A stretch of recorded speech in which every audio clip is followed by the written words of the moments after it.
October 17, 1946. I adore you, sweetheart. I know how much you like to hear that, but I don't only write it because you like it. I write it because it makes me warm all over inside to write it to you. It is such a terribly long time since I last wrote it to you.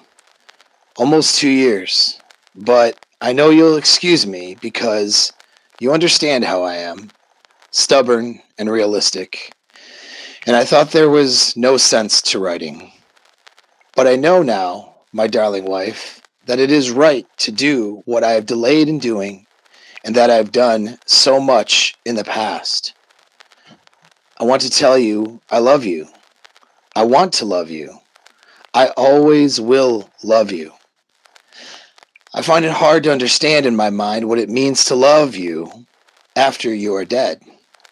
But I still want to comfort and take care of you. And I want you to love me and care for me. I want to have problems to discuss with you.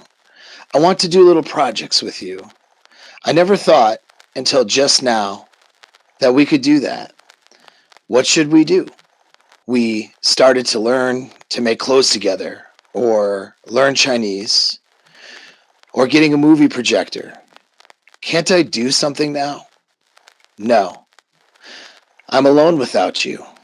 And you were the idea woman, the general instigator of all our wild adventures. When you were sick and worried because you could not give me something that you wanted to and thought I needed, you needn't have worried. Just as I told you then, there was no real need because I loved you in so many ways, so much.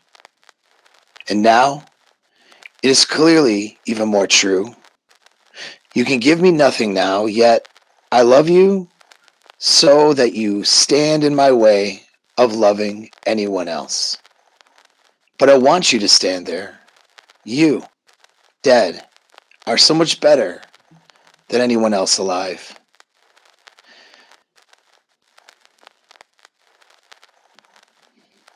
I know you will assure me that I am foolish and that you want me to have happiness and don't want to be in my way. I'll bet you are surprised that I don't have a girlfriend, except you, sweetheart, after 2 years.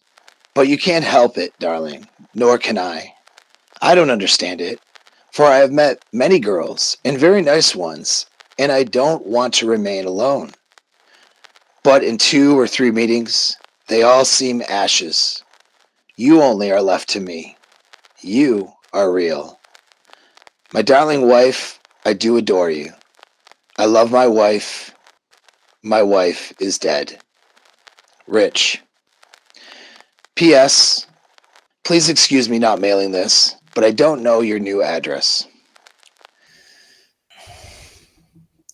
That was a letter Richard Feynman wrote to his wife 2 years after her death from tuberculosis.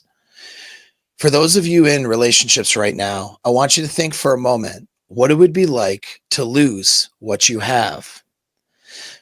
But the part that I think is even more sad is that many of you won't lose the love of your life to tuberculosis like Richard Feynman did in 1946. Most of you will lose her while she is still alive. It's not 1946 anymore, and technology has made relationships today much different. Today in 2025, you will lose her to her own instincts, and those instincts with the way society is will cause her to lose interest in you over time. Toxic social conditioning will kick in, and she'll discard you for what she thinks will be a better life.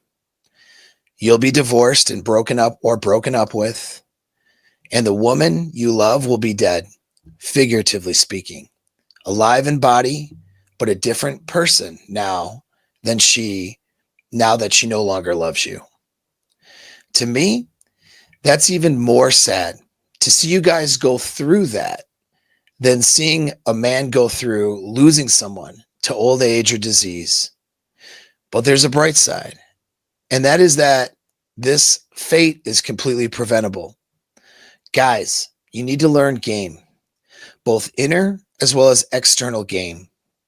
Inner game is the mental strength and resilience and mental frame that you need to be a man of action. External game are the skills that you need to seduce her and to keep your woman seeing you as someone she loves even years after being together. And without those two things, you will lose her. And you'll be able to write your own love letter to a dead relationship while she is alive and well with another man building a new one. And some of you are so bad off right now that if you don't do something, you won't ever have the experience of having a woman that you could write a letter to. This doesn't have to happen, guys, but 2025 society isn't 1946. And that means you have to do something.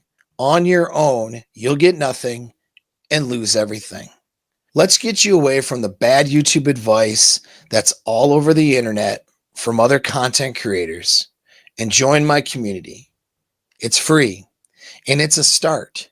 You'll get help with the inner and external game that you need to be able to keep the love of your life alive.